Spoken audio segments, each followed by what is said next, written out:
When my son, Troy, was just 3 weeks old, my mother noticed a small lump under his armpit.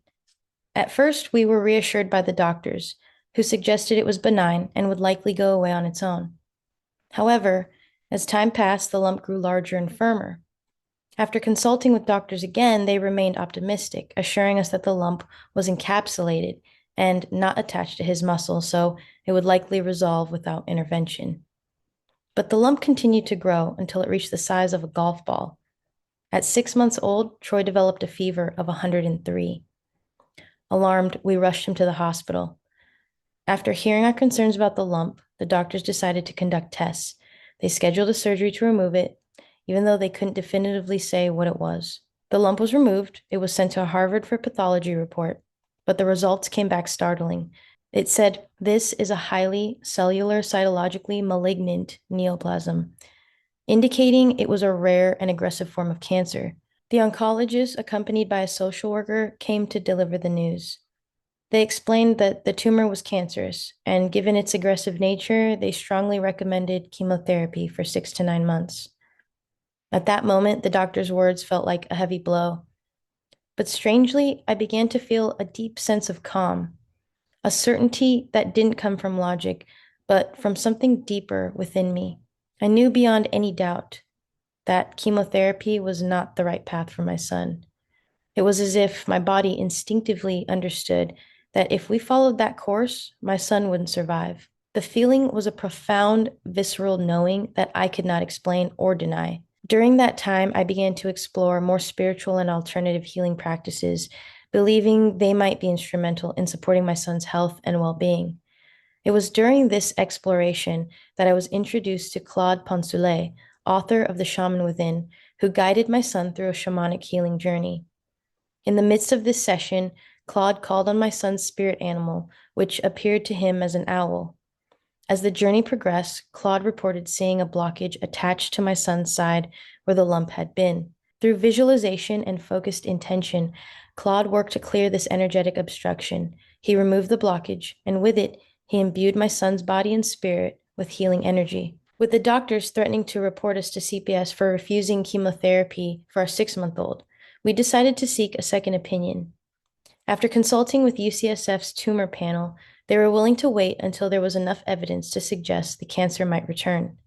However, they warned us that it was highly likely and recommended continuing regular MRIs for monitoring.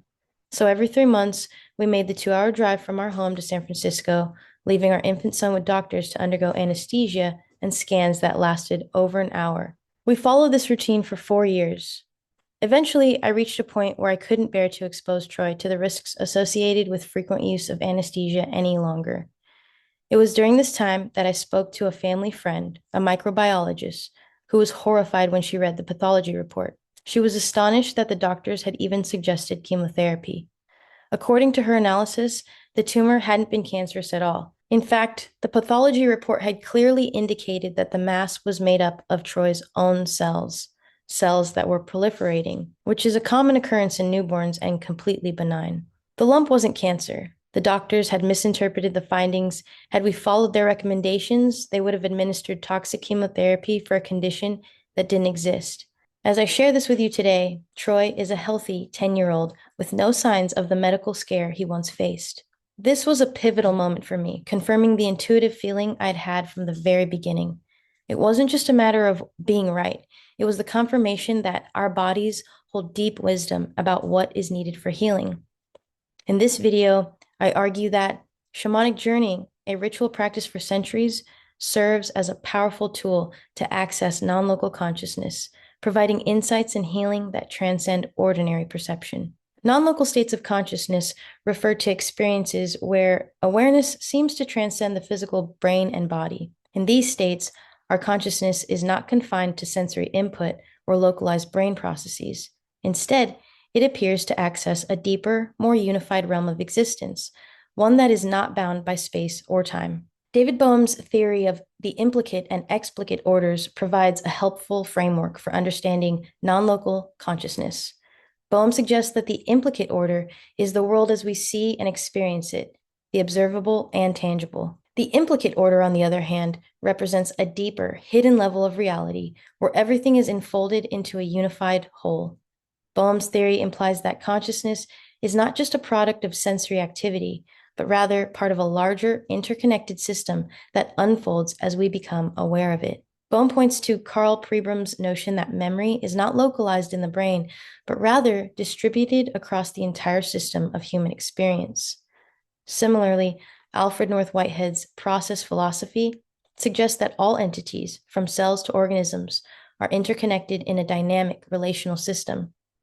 Consciousness itself, then, operates as a part of this larger implicate order, connecting individual awareness to a universal field. Sheldrake introduces the concept of morphic fields and morphic resonance, suggesting that the universe contains a universal field of memory. These fields organize and transmit information across space and time, influencing the behavior and characteristics of both humans and animals. This theory aligns with the extended mind concept, which posits that consciousness is not confined to the physical brain, but extends beyond it. Through this extension, phenomena like telepathy may occur as a manifestation of morphic resonance, where information is shared across individuals and minds. Luray and Borum build on this idea by critiquing the materialistic view of consciousness. Drawing from Boehm's hollow movement, they propose that consciousness is an infinite, interconnected structure, not isolated to individual minds. Their work supports the notion that minds are part of a larger collective field of consciousness. Further research supports this understanding of interconnected consciousness on a global scale. The Global Coherence Initiative, GCI, led by the HeartMath Institute, investigates how human emotions and behaviors are influenced by Earth's magnetic fields, such as the Schumann resonance and Alfvéson waves. Millier et al. Found that solar activity and geomagnetic fields can affect human health, cognition, and emotional states. Their research links shifts in collective emotional states to global events like 9/11. They argue that positive emotions, particularly compassion, enhance coherence both at the individual and global levels, while negative emotions can disrupt it.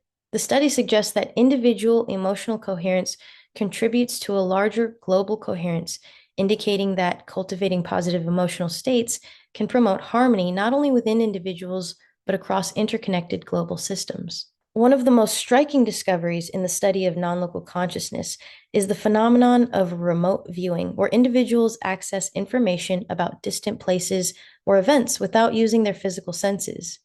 Research on remote viewing, including studies by Wabe et al., suggests that consciousness can reach beyond the individual brain and access information in ways that defy conventional scientific understanding. Shamanic journeying offers profound insights into non-local consciousness with methods such as rhythmic drumming, chanting, and the use of psychoactive plants inducing altered states. These states enable shamans to reach beyond ordinary perception, accessing realms that transcend the material world. Frexa et al. Describe this non-local intuitive mode of perception in which shamans engage with an expansive, interconnected reality. African indigenous cosmology possesses its own shamanic traditions, emphasizing the interconnectedness of humans, the supernatural, and the natural world. Illness is seen not only as a physical ailment, but as a spiritual wound, requiring healing across emotional, social, environmental, and spiritual dimensions. This holistic view, where rituals guided by ancestors and spirit entities bridge the seen and unseen worlds, illustrate how healing extends beyond the psychological to the spiritual and non-local. Taylor identifies two types of sudden spiritual awakening: ego dissolution and explosive energetic awakening. Both are often triggered by psychological stress and can lead to deep changes in consciousness, similar to those in shamanic rituals.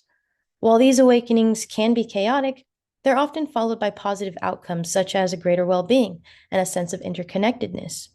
Taylor stresses the importance of supportive frameworks like shamanic rituals to help people navigate these shifts and achieve a more grounded transformation. This was the profound experience my family and I encountered when Claude facilitated Troy's shamanic journey, which not only connected us to a deeper, non-local realm, but also illuminated the power of spiritual and energetic healing that transcended the material world. Inherent in shamanic rituals are myths, symbols, and stories, which act as gateways to non-ordinary states of consciousness.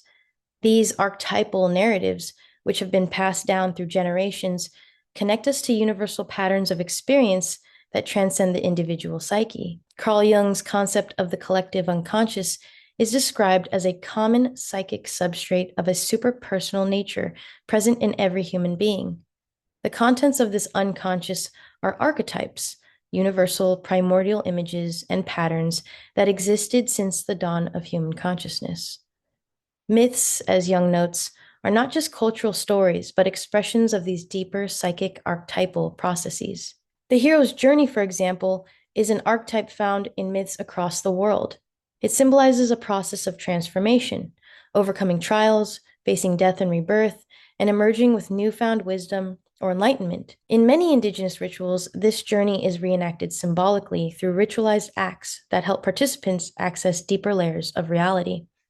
In contemporary discussions on psychology and transpersonal practices, as explored by Vaughan, this symbolic and metaphorical approach to understanding consciousness remains relevant. Vaughan notes that psychoanalysis adopted metaphysical language to explain mental states in relation to the psyche, recognizing that human mind operates not only within the realm of biology and neurology, but also through symbolic, imaginal, and numinous experience. Perhaps it's time for psychology to adopt shamanic practices.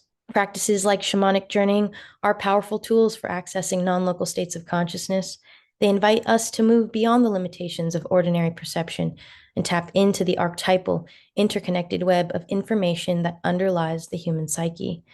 If you're curious to explore these states, you might start with something as simple as mindfulness meditation, a practice that helps quiet the mind and cultivate awareness of the present moment. Alternatively, you could engage with myths or storytelling, which, like rituals, invoke deep archetypal energies and offer pathways to higher consciousness and higher levels of understanding.